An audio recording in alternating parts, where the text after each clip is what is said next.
नमस्कार दोस्तों, आपका बहुत बहुत स्वागत है क्लास 12th के भक्तिन चैप्टर के इस अगले लेक्चर में। तो ये लेक्चर भक्तिन चैप्टर का आखिरी लेक्चर तो नहीं कह सकते, इस कहानी का आखिरी लेक्चर ज़रूर है। इसके बाद हम क्वेश्चन आंसर्स की वीडियो भी लाने वाले हैं।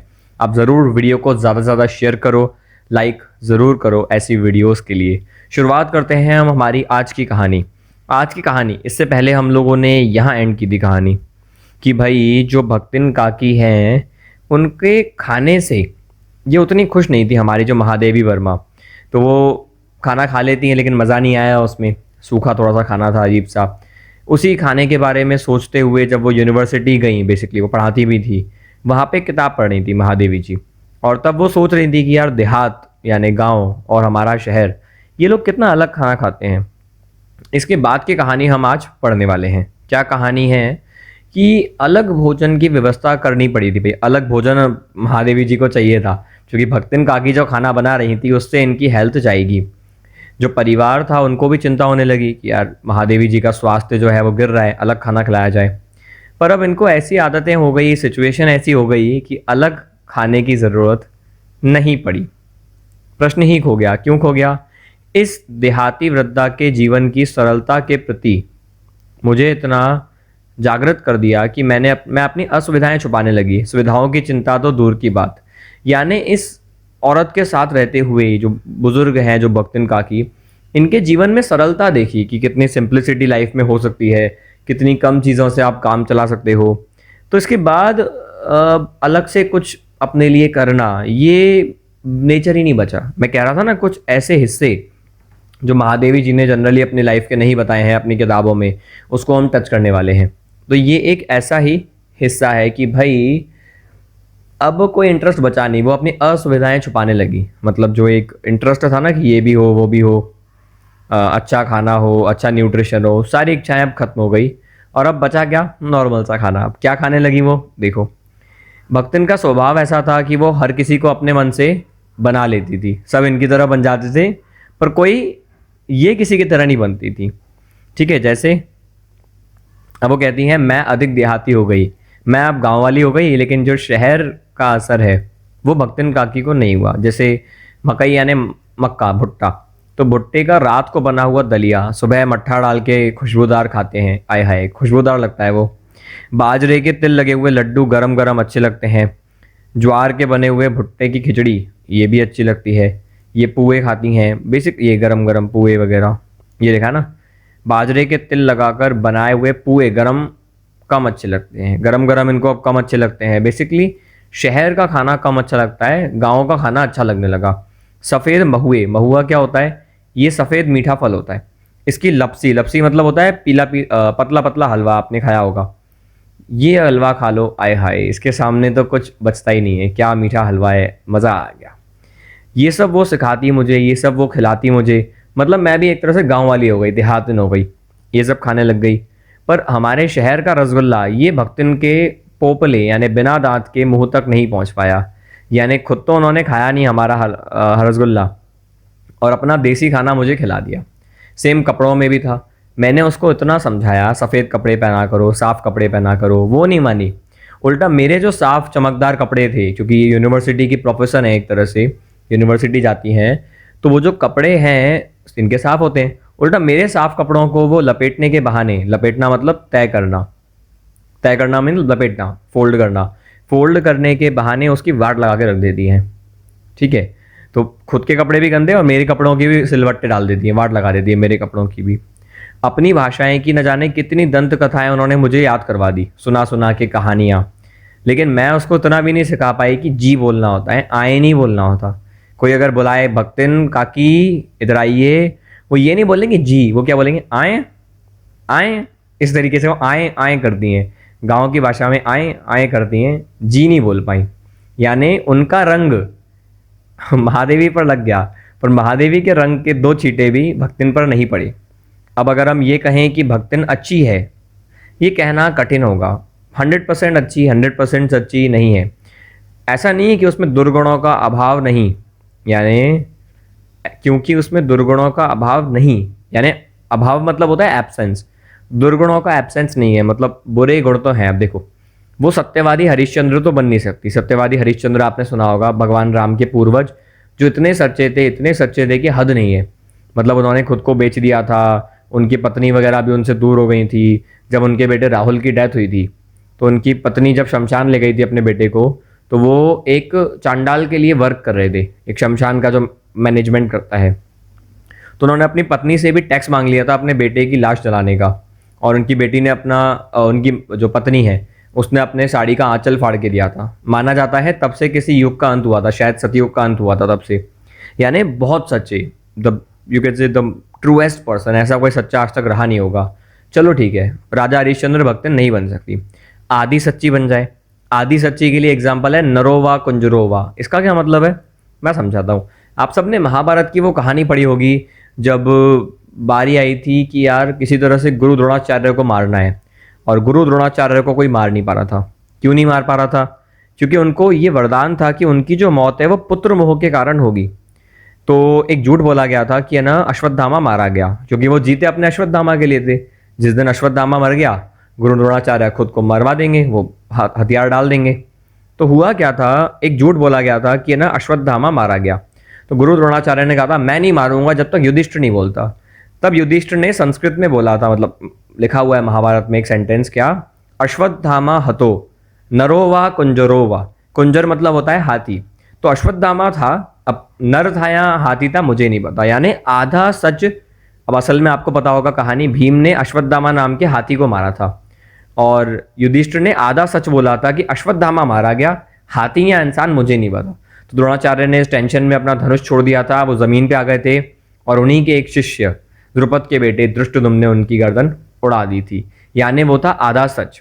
तो महादेवी एग्जाम्पल देती हैं कि वो ये भी नहीं करती, भक्तिन आधा सच भी नहीं बोलती, पूरा सच भी नहीं बोलती, न एक्सट्रीम है हरिश्चंद्र की तरह, न आधा झूठ बोलती हैं इनकी तरह, हमारे भीम नहीं, बेसिकली युधिष्ठिर की तरह नरोवा कुंजरोवा। वो करती क्या है, वो अलग ही लेवल की है। अलग लेवल की कैसे है देखना, जैसे अगर मैं कहीं पे पैसे रख दूं तो वो चुपचाप पैसे उठा के जो भंडार घर की मटकी है, मतलब जहाँ पे हम मटकियाँ रखते हैं, बेसिकली अनाज रखते हैं, उसकी मटकी में पैसा डाल देगी। अब वो पैसा कैसे पहुँचता है ये भक्तिन को ही पता है, यानी भक्तिन पैसा उठा लेगी। अब अगर आप बहस करोगे तो वो चुनौती देगी, यानी वो झूठ नहीं बोलती, वो आपसे सीधा बहस पे उतर आती है। ठीक है, कि ऐसे उसमें गलत क्या रखा, ये क्या किया, वो क्या किया, मुझे नहीं पता कैसे पहुँच गए। अब महादेवी क्या कहती हैं, इसको आप कोई स्वीकार कर ही नहीं सकता, उनको आप बातों में हरा नहीं सकते, वो तर्क शिरोमणि है, एकदम हाजिर जवाब है वो। पर उसका अपना घर ठहरा, भाई अपना घर है, पैसा रुपया उसने जहाँ देखा संभाल के रख दिया। भाई क्या चोरी है क्या, आप बताओ कमेंट करके, चोरी है क्या, ये चोरी है क्या? जहाँ पैसा देखा रख लिया, क्या दिक्कत है? उनका जीवन का एक ही कर्तव्य था, मुझे खुश रखना। जिस बात से मुझे क्रोध आ सकता है, महादेवी कह रही है, उनको क्रोध आ सकता है, उसको वो घुमा के बताती हैं। तो क्या ये झूठ है? आप बताओ कमेंट में, क्या ये झूठ है क्या? उनका काम था महादेवी को खुश करना, तो महादेवी को जिस बात से दुख हो वो नहीं बताती, इसमें क्या दुख है भाई? इतनी चोरी, इतना झूठ तो यार धर्मराज महाराज ने भी किया होगा, युधिष्ठिर जी ने भी किया होगा, नहीं तो भगवान उनको अपने पास कैसे रखते? इतना सच बोलते तो भगवान नाराज नहीं होते धर्मराज से? धर्मराज को रखा हुआ है तो झूठ तो वो भी बोलते होंगे। अब अगर शास्त्र की बात निकली है तो शास्त्र का प्रश्न, शास्त्रों की बात भी भक्तन अपने हिसाब से कर लेती है। अब जैसे महादेवी बताती हैं कि मुझे स्त्रियों का सिर घुटाना पसंद नहीं है, मतलब मुझे पसंद नहीं है कि औरतें अपना हेड शेव करवाएं। मैंने भक्तिन को मना किया, सिर के बाल कटवाना अच्छी बात नहीं है, अपने बाल उगाओ पड़े। उसने झिझक के मुझे जवाब दे दिया, उसने कहा शास्त्र में लिखा है। तो मैंने भी पूछ लिया कौतूहलवश, इंटरेस्ट के साथ, क्या लिखा है शास्त्र में? उन्होंने कहा तीर्थ गए मुंडाए सिद्ध। इसका मतलब क्या है, तीर्थ यात्रा पर जाते हैं और सिद्ध लोग अपना सिर मुंडाते हैं, सिर के बाल कटवाते हैं। अब पता नहीं है किस शास्त्र की बात हो रही है, मैं भी हार मान के बैठ गई। मैंने कहा फिर बहस करेगी। तो इस तरीके से हर गुरुवार को एक गरीब नापित, मतलब एक गरीब नाई से गंगाजल से धुले हुए उस्तरा आपको पता होगा ना, जिससे बाल काटते हैं, उससे वो हर गुरुवार को अपने बाल कटवा ही लेती है और मैं कुछ नहीं कर पाती। यानी शास्त्रों की बात पे भी मैं उसे हरा नहीं पा रही। तो क्या वो मूर्ख है? अगर हम ये कहें कि वो मूर्ख है तो वो भी गलत होगा, या विद्या का महत्व नहीं जानती, वो भी गलत होगा। उसको ये पता है कि पढ़ाई कितनी इंपॉर्टेंट है, तो उनका जो विद्या का अभाव है, उसने नहीं पढ़ा, उसको वो मेरी पढ़ाई पे अभिमान करके पूरा कर लेती है। मेरी पढ़ाई पे वो इतना गर्व करती है कि अपने पढ़ाई के अभाव को पूरा कर लेती है। फॉर एग्जाम्पल, मैंने एक बात कही कि जितने भी लोग हैं जिनको सैलरी अलॉट होती है वो सब लोग अपना सिग्नेचर करें। मैंने ये नियम बना लिया, सिग्नेचर करें, अंगूठा ना छापें। अब भक्तिन बड़े कष्ट में पड़ गई, उसका मन नहीं पढ़ने का। उसने कहा क्या करूं क्या करूं क्या करूं, पढ़ने की मुसीबत उठाई नहीं जा रही। तो उनने क्या कर दिया, जो भी गाड़ीवान दाइयाँ हैं, मतलब जो औरतें वहाँ पे काम करती हैं, वो समझ गई क्या करूं क्या करूं। उसको लगा कि इन दाइयों के साथ में अगर बैठूंगी तो मेरा अपमान है पढ़ने। Basically this was a adult literacy camp, कि जो बड़े बुजुर्ग हैं जिन्होंने नहीं पढ़ा उनको भी अ सिखाया जाए, उनका नाम लिखना सिखाया जाए। तो उन्होंने डायलॉग मारना शुरू कर दिया, हमारे मालकिन तो रात दिन किताबें इनमें गड़ी रहती है। अब हमों पर लगा आप तो घर गृहस्थी कौन देखी सुनी, कि भाई मेरी मालकिन महादेवी तो सारा दिन किताबों में लगी रहती हैं, लिखना पढ़ना पढ़ाना, कभी कविता लिखना, कभी कुछ, कभी गाइड बनाना, इतना सारा काम। अगर मैं भी ये करूँगी तो घर गृहस्थी कौन संभालेगा। कुल मिला के उन्होंने खुद को बचा लिया कि मेरे पास टाइम नहीं है, पढ़ने में मेरे को इंटरेस्ट है। अब इससे क्या हुआ, ऐसा असर हुआ पढ़ने पढ़ाने वालों पर कि भक्त नैना इंस्पेक्टर बन गई। अब वो क्या करती है, वो कहती है मेरे पास टाइम नहीं है पढ़ने पढ़ाने का, तो क्लास में घूमती। अब लोगों ने आ ई गलत लिखा है उस पर वो कमेंट कर लेती, लोग स्लो तेज़ लिखो तेज़ लिखो, ये सही लिखो ये सही लिखो, तुम्हारा दिमाग चलता नहीं है ज़्यादा। ऐसे करके वो कमेंट करने लग गई स्टूडेंट्स पर और टीचर्स पर, यानी बिना पढ़े लिखे ही वो उन पढ़े लिखों की भी इंस्पेक्टर बन गई। देख रहे हो, ये भक्त है, ठीक है। और खुद खुद उनको ऐसे सैलरी लेना नहीं पड़ती अंगूठा दिखा के। तो इस तरीके से, कि उनको डायरेक्टली सैलरी मिल जाती होगी जो भी है, तो इस तरीके से वो बिना पढ़े लिखे पढ़ने वालों की भी गुरु बन गई। अब वह अपने तर्क का ही नहीं, तर्कहीनता के लिए भी प्रमाण खोजने में पटु है। अगर मान लो उसको कोई बात नहीं भी आ रही है, कुछ केसेस में कि मान लो उसको जवाब ही नहीं है, उसमें भी वो एक्सपर्ट है। कैसे, जैसे वो अपने आप को महत्व देना चाहती है, खुद को इंपॉर्टेंस देना चाहती है, तो वो क्या करती है, अपनी मालकिन की तारीफ कर देती है, और वो उसके लिए एविडेंस ढूंढती है मालकिन की तारीफ कैसे रखूं। अब जैसे वो देखती हैं कि मालकिन बिजी है, तो वो क्या करती है, और भक्तिन जो है वो है ना काम पूछती रहती है, और वो सबको बोलती रहती है कि धूमी ओ बेचारो तो रात दिन काम में झुकी है, और तुम पचे घूमती फिरती हो, चलो तने हाथ बटा ले हो हैं। अब इसका मतलब क्या है, वो सब लोगों को ये कहती रहती है कि कोई हेल्प क्यों नहीं कर रहा मेरी मालकिन की। उनको ये पता है कि ये जो काम मालकिन कर रही है कोई और कर नहीं सकता। जैसे मैं ये वीडियो बना रहा हूँ तो मैं किसी एम्प्लॉय को हायर करके वीडियो नहीं बनवा सकता, क्योंकि ये काम बौद्धिक है, ये मेरे दिमाग से ही होना है। अगर मैं कोई नोट्स बना रहा हूँ तो मेरे दिमाग से होना है। तो महादेवी जब उत्तर पुस्तिकाएं बना रही है, कोई गाइड बना रही है बच्चों के लिए, कुछ नोट्स बना रही है, कुछ पेंटिंग्स बना रही हैं, वो उनकी स्किल है, उसमें कोई मदद कर नहीं सकता। लेकिन इससे हुआ क्या, इससे ये प्रूफ हो गया है कि ये ना उनके जैसा कोई है नहीं, कोई उनका हाथ नहीं बटा सकता। तो ऐसे करते करते क्या होता था, जो भक्तिन है वो सबको परेशान करती थी। अतः उन्होंने असमर्थता प्रकट कर भक्तिन से पिन छुड़ाया। सब लोगों ने कह दिया नहीं नहीं हम नहीं कर सकते, वो तो खाली आपकी मालकिन ही कर सकती है। इससे क्या हुआ, अब इन्होंने बड़ा चढ़ा के बात फैलाना शुरू कर दी हर जगह, हमारी मालकिन जैसा काम कोई कर ही नहीं सकता, कोई कर ही नहीं सकता। ये कह कह के उन्होंने अपनी तारीफ के बहाने, मतलब भक्तिन ने जो है अपनी मालकिन की तारीफ करके ही खुद के ईगो को सेटिस्फाई कर लिया। हर जगह ये बोल बोल के मेरी मालकिन जैसा कोई है नहीं। अब स्वयं तो वो मदद कर नहीं सकती, लेकिन इस बात को वो एक्सेप्ट थोड़ा ना करेगी। तो वो जानबूझ के ना पीछे पड़ी रहती है, मुझे कुछ काम बताओ, मुझे कुछ काम बताओ, मैं आपकी हेल्प करना चाहती हूँ, मैं आपकी मदद करूँगी। मदद करी भी, कैसे करी देखना। अब जैसे कभी कभी, जैसे जब मैं उत्तर पुस्तकों को बांध रही होती हूँ, गाइड को, जो आंसर मैंने बनाए, तो होता क्या है, वो हेल्प क्या करती है, जो पेजेस है उसको बांध लिया, जो अधूरे चित्र हैं, मतलब आधी पेंटिंग्स बनी हुई हैं उसको साइड में रख दिया, रंग की जो प्याली होती है कटोरी उसको धो दिया, चटाई को झाड़ दिया, छोटी मोटी मदद करी। उससे क्या होगा, सबको ऐसा लगेगा कि अरे वाह, लिटरेचर में, एजुकेशन में भक्तिन हेल्प करती है महादेवी। अब उनको थोड़ा पता है कमरे के अंदर चटाई झाड़ने का काम कर रही है, ये तो कहने को तो ये आएगा ना कि वो मदद करती है, वो भी लिटरेचर के टाइम पे, पढ़ाई के टाइम पे। इससे होता क्या था, वो समझ गई दूसरे लोग कल्पना भी नहीं कर सकते मदद करने की, और ऐसे में इस तरीके से हेल्प करती हैं कि भाई इनका कंट्रीब्यूशन दिखता है। जब भी कोई बुक प्रिंट होती है महादेवी की, तो इतनी खुशी से भक्तिन उसे उठाती है, और उनके चेहरे पे वैसी खुशी आ जाती है जैसा बल्ब दबाने पे रोशनी आती है ना, आलोक प्रकट होता है, रोशनी प्रकट हो जाती है जैसे बल्ब दबाने पे, वो खुशी भक्तिन के चेहरे पे दिखती थी जब भी कोई बुक प्रिंट होती है हमारी महादेवी वर्मा जी की।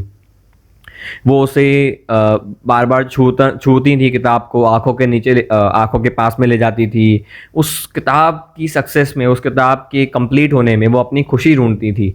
होता है ना कि एक अपनी खुशी होती है कि मैंने इस किताब के लिए कंट्रीब्यूट किया है, और निराश वो नहीं होती थी क्योंकि उन्हें खुशी मिल जाती थी। स्वाभाविक है। ठीक है, होता क्या था, और बहुत कंट्रीब्यूट किया। जैसे कभी मान लो चित्र पूरा कर रही है महादेवी, अब आप अगर लिटरेचर में हो या आप अगर एक आर्टिस्ट हो तो आपको पता होगा कि आदमी जब काम में बैठता है, वो काम पूरा नहीं हो तो खाने का मन नहीं होता, फिर लगता है कि अब पेंटिंग कंप्लीट करके रहूंगी। तो बार बार लोग बोले खाना खा लो खाना खा लो, मैं खाना खाती नहीं थी, महादेवी बोल रही है।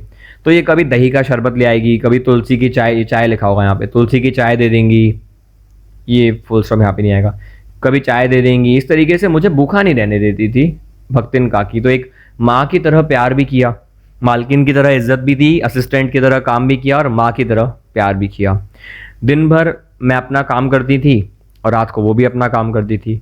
अब जब मैं रात को बैठती थी कि कोई आर्टिकल पूरा कर लूँ या पोएट्री लिख लूँ, तो उस समय क्या माहौल था देखो। छात्रावास यानी जो हॉस्टल था लड़कियों का पास में, उसकी लाइट बंद हो चुकी होती थी।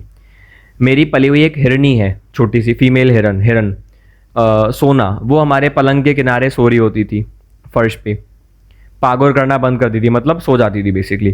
कुत्ता है बसंत, बसंत है कुत्ते का नाम, वो भी पलंग पर अपने सो जाता था आंखें बंद करके। बिल्ली है एक गौधूली, देखो बिल्ली कुत्ता साथ में रह रहे हैं क्या, वो भी सो जाती थी। तो जब सारे जानवर सो गए, सारे इंसान सो गए, महादेवी अकेले रात को जाग रही हैं, क्योंकि आर्टिस्ट लोग रात को बहुत जागते हैं, देर रात तक जाग के तो काम अच्छा होता है आर्टिस्टों का, किताबें लिखी जाती हैं। पर इस अकेले में मुझे छोड़ा नहीं जाता था। ये भक्तिन काकी मुझे अकेला छोड़ती नहीं थी। रात की इस निस्तब्धता में, इस सन्नाटे में, शांति में मुझे अकेला भक्तिन काकी नहीं छोड़ती थी। जब सब लोग सो चुके हैं, उस समय क्या होता था, सब लोग सो गए हैं पर भक्तिन मेरे कमरे में शांति से बैठी होती थी।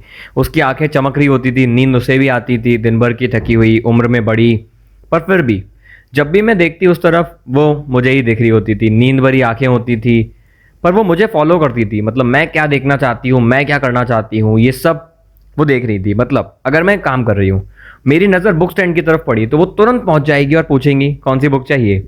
अगर मैं पेन रख दूं, वो तुरंत स्याही उठा लेंगी, उन्हें पता है कि इंक खत्म हुई है। अगर मैं कागज़ को सरका दूं, वो फाइल उठाने लग जाएंगी, इसका मतलब अगली फाइल में कुछ रखना है। मैं कितनी भी रात तक काम करूं, सुबह मैं जल्दी उठती हूँ, भक्तिन मुझसे भी जल्दी उठती है। हमारी सोना यानी हिरनी, वो बाहर जाने को व्याकुल है। बसंत यानी डॉग, नित्यकर्म का मतलब समझ गए ना, सुबह सबसे पहले वाला जो काम होता है, उसके लिए वो दरवाज़ा खुलवाना चाहता है। गौधुली हमारी बिल्ली, वो चिड़ियाओं का शिकार करने के लिए तैयार है बाहर जाने को। और इन सब के लिए भक्तिन मेरे साथ में होने वाली है। इतना ही नहीं, हम कहीं पे भी घूमने जाएं, चाहे बद्रीनाथ, केदारनाथ, यहाँ पर हमेशा मेरे साथ रही भक्तिन। कभी गांव में अगर हम गए तो वो मेरे पीछे रहती थी, और अगर केदारनाथ जैसी चीज़ों जगह पे गए तो वो मेरे आगे रहती थी। इसके रीजंस अलग अलग हो सकते हैं। किसी भी समय कहीं भी जाओ, भक्तिन मेरे साथ एक छाया की तरह थी, यानी हमेशा मेरे साथ रहती थी। एक दौर आया जब देश में युद्ध हुआ, मतलब कोई युद्ध हुआ था इनके ज़माने में, तो सब डर गए थे। और युद्ध का वो टाइम ऐसा था कि सब लोग भाग रहे थे। शायद ये 1971 वॉर होगा, आई एम नॉट श्योर, एक वॉर हुआ था, मोस्ट प्रोबेबली ये 71 होगा। तो उस ज़माने की बात है कि सब आ गए।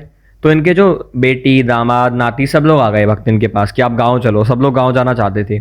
बहुत समझाया पर भक्तिन नहीं मानी। उन्होंने कहा मालकिन को छोड़ के मैं नहीं आ पाऊंगी। गांव होके आ जाती हैं, पैसा भेज देती हैं, पर वो नहीं चाहती, वो अपनी मालकिन को छोड़ना, महादेवी को छोड़ना नहीं चाहती। ऐसे में एक टाइम आया जब वॉर की वजह से पलायन शुरू हो गया। सब लोग वापस गाँव में माइग्रेट करना शुरू हो गए, भागना शुरू हो गए। तो भक्तिन मेरे पास आई और उसने मुझे कहा आप गाँव चलो मेरे, हम गाँव में रहेंगे। सब लोग डरे हुए थे शहर में, देश की सीमा में, क्योंकि युद्ध बढ़ रहा था, बहुत डर था। ठीक है, ये पूरा मैंने आपको बता दिया ना। और शायद ये बात वो कभी जीवन में नहीं मानेंगे कि भाई अब गांव चले जाए। अब हुआ क्या, उसने ये कहा कि आप चलो। अब उसने मनाया कैसे, वो कहती है जहाँ पे लकड़ी रखने का मचान है, मतलब जो एरिया है लकड़ी रखने का, मैं अपने साफ कपड़ा बिछा दूंगी और ऐसे में आपकी मैं सारी किताबें जमा दूंगी। ठीक है, मतलब आपका काम हो जाएगा। चावल की फसल से एक चटाई बनती है घास से, वो मैं आपके लिए बना दूंगी, उस पर कंबल बिछा दूंगी, आपके सोने का इंतजाम हो जाएगा। मटकियों में आपकी मैं इंक रख दूंगी, कलर रख दूंगी, ठीक है, कागज़ पत्रों के लिए मैं छेके इंतज़ाम कर दूंगी। छीका, छीका मतलब होता है जहाँ पे आप टांग दो चीज़ें। सब कुछ मैं आपका अरेंजमेंट कर दूंगी, आपके घर जैसा पूरा बना दूंगी, आप बस चलो। महादेवी ने बहाना बना दिया मेरे पे पैसे नहीं है। तो भक्तिन ने क्या किया, एक ऐसा खुलासा किया जो हैरान करता है। वो चुपचाप से एक ऐसा चेहरा बनाते हैं ना हम, सस्पेंस वाला चेहरा बनाया, पोपला मुंह, बिना दांत वाला मुंह, पास लेके चुपचे से मेरे कान में बोलती है, मेरे पास 5 बीसी और 5 रुपया गड़ा रखा है। 5 बीसी मतलब 5 20 20 के रुपए, और 5 रुपया मतलब 105 रुपये हो गए करीबन। ओह, इतना बड़ा अमाउंट, अरे गजब। फिर वो कहती है, लड़ाई कोई अमरौती खा के तो आई नहीं, लड़ाई कोई हमेशा तो रहेगी नहीं। जब लड़ाई हो जाएगी तो हम शहर में वापस आ जाएंगे, अभी तो गांव में चलो। भक्तिन की जो कंजूसी के प्राण, मतलब उनका जो पैसा है कंजूसी कर करके वो इतना बड़ा हो चुका था कि मुझे पता नहीं था। 105 रुपये, पर फिर भी 105 रुपये सर्वाइवल के लिए, शहर में जाने, शहर से गांव ट्रांसफ़र होने के लिए कम थे। तो मैंने कह दिया कि ये पैसा बहुत कम है, लेकिन वो फिर भी अपने पैसे बचाना जो बचाए हुए पैसे हैं वो मुझे देना चाहती है।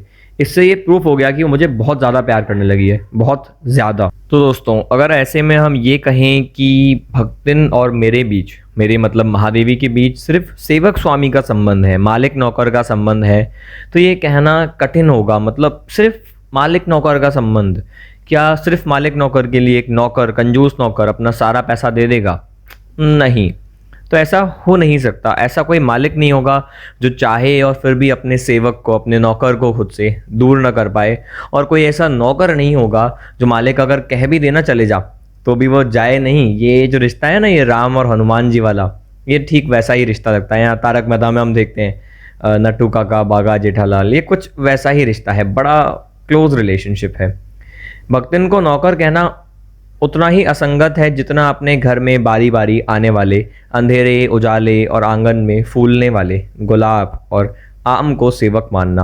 अगर हम भक्तिन को नौकर कह दें तो ये ठीक वैसा ही होगा जैसे आपके घर में आने वाली रोशनी को और अंधेरे को, आपके गार्डन में उगने वाले गुलाब को और पेड़ पे उगने वाले आम को नौकर कहना। यानी वो एक ऐसा हिस्सा है जो अपना हो चुकी है, अब उसके बिना जिंदगी तो अजीब सी लगेगी। वे जिस प्रकार एक अस्तित्व रखते हैं, मतलब उस आम का, उस गुलाब का एक अस्तित्व है, अंधेरे का, उजाले का अपना एक अस्तित्व है। वो नौकर नहीं है, वो आएगा, उसका अपना एक रोल है, अपनी आइडेंटिटी है। ठीक उसी तरीके से भक्तिन की अपनी एक आइडेंटिटी है, जिसे सार्थकता देने के लिए हमें सुख दुख देते हैं। तो जैसे ये अंधेरा उजाला हमें सुख और दुख देता है, ज़िंदगी में कुछ सिखा के जाता है, भक्तिन का भी एक अपना, आप कह सकते हो, अस्तित्व है। अपने विकास के परिचय के लिए ही मेरे जीवन को घेरे हुए है, और वो मेरे यानी महादेवी के जीवन को घेरे हुए है। मतलब महादेवी के जीवन का एक हिस्सा है भक्तिन, और महादेवी के जीवन का विकास का भी कारण है। परिवार और परिस्थितियों के कारण स्वभाव में जो विषमताएं उत्पन्न हो गई हैं, उनके भीतर से एक स्नेह और सहानुभूति की आभा फूटती रहती है। इसी से उसके संपर्क में आने वाले व्यक्ति उसमें जीवन की सहज मार्मिकता ही पाते हैं। भक्तिन के साथ ये है कि उसने जितनी ज़िंदगी में परिस्थितियां देखी हैं, कठिनाई जो है, उसके कारण आप कह सकते हो उसके अंदर है ना एक प्रेम है। दुख तो है ही, उसके अंदर एक प्रेम है जो उसके साथ में जो भी आता है ना, वो सब में दर्द से देखती है। यानी जिस व्यक्ति ने दर्द फेस किया है, जिस व्यक्ति ने दुख फेस किया है, वो दूसरों के दुख को भी समझ पाता है। देखो, यहाँ तो आदमी बहुत ज़्यादा विलन बन जाता है, यहाँ बहुत ज़्यादा आदमी काइंड बन जाता है जब बहुत ज़्यादा दुख को आदमी देख लेता है, क्योंकि वो ये देखता है कि जब दुख होता है तो कितना बुरा होता है, तो सामने वाले के दुख को वो अपना दुख मानकर उसके भी दुख को कम करना चाहता है। तो भक्तिन के साथ भी यही हुआ। अब वो जो भी साथ में आता है उसके दर्द को वो देख लेती है और इतना प्यार से बात करती है, इतना प्यार से व्यवहार कर लेती है, केयर कर लेती है कि सब उसके फ़ैन हो जाते हैं। तो उसके संपर्क में जो भी आता है, उसकी जो मार्मिकता है, यानी उसकी जो भावनाएं हैं दिल को छू लेने वाली, फ़ैन हो जाते हैं, लोग उससे जुड़ जाते हैं। जैसे छात्रावास जो था हमारा, हॉस्टल की बालिकाएं जो है, लड़कियां जो हॉस्टल में रहती हैं, अब महादेवी से सब डरती थी। महादेवी फाउंडर है यूनिवर्सिटी की, प्रिंसिपल है, प्रोफेसर है। तो जब वो आती थी लड़कियां तो क्या करती थी, वो बैठ जाए किचन के बाहर, कोई अपनी चाय बनवा रही है, कोई ना ब्रेकफास्ट टेस्ट करके मज़े कर रही है। तो जैसे ही महादेवी आए, मैं अगर बाहर आऊँ, ठीक है, तो सब भाग जाए चिड़ियाओं की तरफ। देखिए, बहुत प्यार से बोला है महादेवी जी ने, चिड़िया। और जैसे ही मैं अंदर आऊँ वो वापस आ जाए। अब ऐसे में इन्हें आने में रुकावट ना हो, इन्हें डिस्टर्बेंस ना हो। इस चक्कर में भक्तिन क्या करती थी सेक्रीफाइस, भक्तिन अपने आप को फ्री रखने के लिए पहले ही अपना 2 वक्त की जो रोटी है, यानी 2 जून, जून मतलब वक्त, 2 वक्त की जो रोटी है, यानी अपना ब्रेकफास्ट, अपना डिनर, लंच जो भी है, उन सबको सुबह ही बना के वो सेफ रख देती। तो एक नियम होता है, खाते समय चौके का एक धोना धोकर यानी एक किचन का एक हिस्सा धोकर चुपचाप वो खाना खा लेती। तो इस तरीके से एक सनातन नियम होता है कि फ्रेश खाना बनाओ, सफाई से खाओ, अलग से बैठ के। ये बेचारी किचन में ही बैठ के खा लेती ताकि इन लड़कियों की सेवा कर पाए, मतलब इन लड़कियों की सेवा करने में, उनको खाना खिलाने में डिस्टर्बेंस ना हो। इस चक्कर में बेचारी एक टाइम पे अपना खाना बना के चुपचाप खा लेती थी और साफ रख देती थी। नो डिस्टर्बेंस, सेवा भाव पहले। मेरे परिचितों, सहायक बंधुओं में भी भक्तिन विशेष परिचित है। यानी महादेवी के साथ के जो राइटर्स थे, जो उनसे मिलने कभी आया करते थे, जैसे निराला जी, वहाँ पे भी भक्तिन का एक स्थान है। सब लोग भक्तिन को जानते हैं, पर भक्तिन उनको कितना जानती है, भक्तिन कितना रिस्पेक्ट करेगी, डिपेंड करता है कि मैं कितनी रिस्पेक्ट करती हूँ उस पर्टिकुलर राइटर की। जैसे निराला जी को जो महादेवी जी हैं वो मानती थी अपने भाई की तरह, तो भक्तिन भी उतना स्नेह करेगी।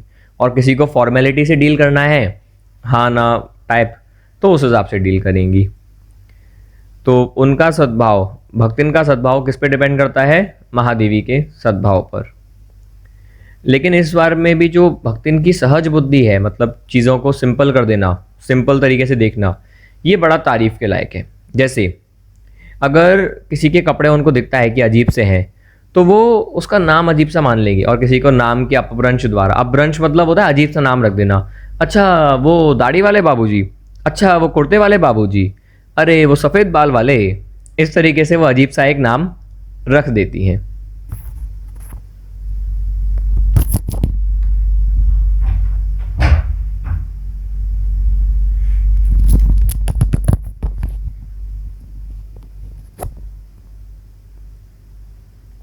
अब कवि और कविता के संबंध में उसका ज्ञान बड़ा है पर आदर भाव नहीं है। अब कवि और कविता के संबंध में उसका ज्ञान उतना ज़्यादा है नहीं, या है थोड़ा बड़ा है, मतलब थोड़ा सा और वो सीख गई हैं, पर अब कुछ आदर भाव नहीं बढ़ा। मतलब ठीक है, और रिस्पेक्ट उनको आ गई है, पोइट्री के बारे में समझ में आ गया है महादेवी के साथ रह रहे की, पर कोई रिस्पेक्ट नहीं आई है। जैसे अगर मान लो कोई लंबे बाल वाला अजीब सा कोई व्यक्ति आता है, तो वो उसके लिए बोलेंगी का ओहू कवित्व लिखन जानत है। इसका मतलब अब ये भी पोएट्री लिख पाते हैं क्या? और अगर मान लो महादेवी ने कहा कि नहीं वो कुछ पोएट्री खास नहीं लिखते, सुनाते वगैरह हैं बस ऐसे ही, तो वो कह देंगी तब वो कछो कराई कराई धरना है, बस गली गली गाओ तो बजाओ तो फिरे है। यानी वो कमेंट करेंगी, अच्छा ये पोएट्री नहीं लिखते, मतलब ये क्या करते हैं, बस गली गली में गाते फिरते रहते हैं, कुछ करते वर्ते नहीं है ये। तो इस तरीके से वो इंसल्ट कर देगी अगर किसी की हालत ऐसी देखेगी कि बिखरे बाल हैं, अजीब सा व्यक्ति घूम रहा है। पर सबको दुख उससे प्रभावित कर सकता था, मतलब पर सबका दुख, अगर किसी का दुख है तो महादेवी को उस पर और भक्तिन काकी को उस पर दया ज़रूर आ जाएगी। अब विद्यार्थी वर्ग की अगर बात करें, जैसे विद्यार्थी वर्ग अपना स्टूडेंट, जो अगर स्टूडेंट उस समय आज़ादी का स्ट्रगल चल रहा था, ठीक है, आज़ादी का स्ट्रगल, तो उस समय, अच्छा ये 1971 वॉर नहीं था, सॉरी ये वॉर कुछ और था। तो विद्यार्थी वर्ग की अगर हम बात करें, तो अगर कोई स्टूडेंट है, मान लो वो अरेस्ट हो गया, ठीक है जी, अब अगर वो अरेस्ट हो गया तो क्या होगा, तो ये बड़ा टेंशन में आ जाएगी। ये क्या बोलेंगी, अरे लड़कन का जेहल कलयुग रहा तौन रहा, अब परलय हुई जोई जनगर माई का बड़े लाट तक लड़े का चाही। अब मतलब वो डायलॉग क्या मारती थी हर बार, कलयुग आ गया है, छोटे छोटे लड़कों को अरेस्ट किया जा रहा है, घोर कलयुग, परलय आ जाएगी, अब तो मैं बड़े लाट तक लड़ूंगी। बड़ा लाट कौन हुआ? इंडिया में आपको पता होगा जब अंग्रेज़ों का शासन था तो लॉर्ड हुआ करते थे। आपने भी घर में सुना होगा लाट साहब, आपको कटाक्ष में कभी आपके माँ बाप ने बोला होगा लाट साहब, लाट साहब। लार्ड मतलब होता है लॉर्ड, तो एक लॉर्ड बनाया जाता था एक पर्टिकुलर रीजन का, यहाँ का ये हो गया रूलर। तो हम बड़े लाट साहब से भी हम बात करेंगे, जो वाइस रॉय कहते थे बड़े लाट साहब को। तो वो दिन भर यही राग गाती रहती, स्टूडेंट को अरेस्ट किया जा रहा है, मैं बड़े लाट साहब तक लड़ना चाहती हूँ, कुछ भी करके बचाना चाहती हूँ। अब उनके लिए फ़र्क नहीं पड़ता, चाहे बापू के अरेस्ट होने की खबर आए, महात्मा गांधी जिनकी सब इज्जत करते हैं, सारे राइटर्स, पूरा देश, सारे वकील, या फिर कोई आम आदमी किसी बच्चे की बात हो, दया ये सेम तरीके से करती ही हैं। भक्तिन के संस्कार ऐसे थे कि वो कारीगर को भी उतनी ही इज्जत देती हैं जैसे नॉर्मल। कारागार की अगर बात करें, कारागार मतलब जेल, जेल से बड़ा डरती हैं। जैसे कोई यमलोक से डरता हो, मरने से कोई डरता हो, वैसे ही ये कारागार से डरती हैं। अगर बड़ी सी दीवार को देख लिया तो बाय गॉड ये बेहोश होने लगे, ऐसा इनका माहौल है। अब उसकी यह कमज़ोरी इतनी प्रसिद्धि थी कि भाई कमज़ोरी सबको पता चल गई कि ये बड़ा डरती है जेल से, तो सब उन्हें चढ़ाते थे कि तेरी मालकिन को भी तो अरेस्ट कर सकते हैं, स्वतंत्रता के लिए वो भी तो लड़ती है। ठीक है, लेकिन जो भक्तिन है उसको इस बात से फ़र्क नहीं पड़ता कि वो जेल जाए ना जाए। अब उसे चढ़ाते लोग तो उसे डर ही लगता है मेरे साथ रह पाऊंगी कि नहीं, महादेवी के साथ रह पाऊंगी या नहीं। अब वो मुझसे पूछती भी थी, आप बोलो तो जेल जाना है तो मैं धोती साबुन से साफ़ कर लूँ, वहाँ तो साफ़ धोती पहनना पड़ेगी ना, ताकि आपकी इंसल्ट ना हो कि आपकी नौकरानी ऐसे कपड़े पहनती है, सामान क्या क्या बांध लूँ। वो बस ये चाहती हैं कि अगर जेल भी जाना पड़े महादेवी वर्मा को तो ये उनके साथ में जाएं और कोई असुविधा इनको न होने दे। अब ऐसी यात्रा में किसी को साथ जाना अलाउड नहीं होता ऑफ कोर्स, पर भक्तिन इस बात को नहीं मानती। भक्तिन के लिए कोई मूल्य नहीं था इस आश्वासन का कि भाई अलाउड नहीं होता जाने का, मैं अकेले ही जाऊंगी। वो इस बात से प्रसन्न नहीं होती, वह मेरे न जाने की कल्पना से इतनी प्रसन्न नहीं होती जितना अपने साथ न जाने की संभावना से अपमानित। यानी उनको इस बात की खुशी नहीं है कि मैं जेल नहीं जाऊंगी, पर उससे ज़रा इस बात का दुख है कि अगर जेल महादेवी चली गई तो मैं उनके साथ में नहीं जा पाऊंगी। बिछड़ने का गम इतना ज़्यादा है कि उसके सामने महादेवी जेल नहीं जाएंगी, ये सुनने की खुशी भी फीकी पड़ जाती है। अब वो कहती है भला ऐसा अंधेर हो सकता है जहाँ मालिक वहाँ नौकर, आप कैसे मालिक को ले जाओगे बिना नौकर के। पर नौकर को अकेले मुक्त छोड़ देने में पहाड़ के बराबर अन्याय है। वो कहती है नहीं, नौकर को अकेले नहीं छोड़ सकते, आपको लेके ही जाना पड़ेगा। अब इस अन्याय के लिए भक्तिन को बड़े लाट से लड़ना पड़ेगा तो भी वो लड़ लेंगी। अब भक्तिन नहीं मानेंगी भाई। होता क्या है, ऐसे विषम प्रतिद्वंदियों की स्थिति कल्पना में भी दुर्लभ है। ऐसी कल्पना भी आप नहीं कर सकते कि ऐसे लोग भी आपको मिलेंगे। वो कहती है मैं कई बार ऐसा सोचती हूँ कि अगर ऐसा भी तो बुलावा एक दिन आएगा। मतलब देखो यार, ज़िंदगी में सबको अलग होना है और आप कितना भी कोशिश करो, एक ऐसा मोड़ आता है जब ज़िंदगी में दो लोगों को अलग होना है, जब ऊपर से बुलावा आता है। तो एक ऐसा बुलावा आएगा जब ना धोती साफ करने का मौका मिलेगा, ना सामान बांधने का, और वहाँ तो मैं भक्तिन को लेके भी न जा पाऊँगी, ना कोई मुझे रोक पाएगा। और जब हमेशा के लिए मैं विदा हो जाऊँगी तो भक्तिन का क्या रिएक्शन होगा, मैं क्या करूँगी। भक्तिन की कहानी अधूरी है पर मैं उसे खोकर पूरी नहीं करना चाहती। कहानी अधूरी है और मैं उसे खोना नहीं चाहती, क्योंकि एक संस्मरण पूरा कब होगा, जब हम ये बताएंगे कि दो लोग अलग कैसे हुए। महादेवी कहती हैं मैं नहीं बताना चाहती, मैं चाहती ही नहीं हूँ कि अलग हों। दोनों में से किसी की तो डेथ होनी है। महादेवी की हुई तो भक्तिन अधूरी रह जाएंगी, और भक्तिन काकी की हो गई तो महादेवी अधूरी रह जाएंगी। तो वो कहती हैं मैं इस कहानी को पूरा नहीं करना चाहती। मैं भी इस कहानी को पूरा नहीं करना चाहता, बट चैप्टर पूरा हो गया। बहुत ही जल्द मिलेंगे आपसे आंसर्स के साथ पुराने और नए चैप्टर्स के। धन्यवाद।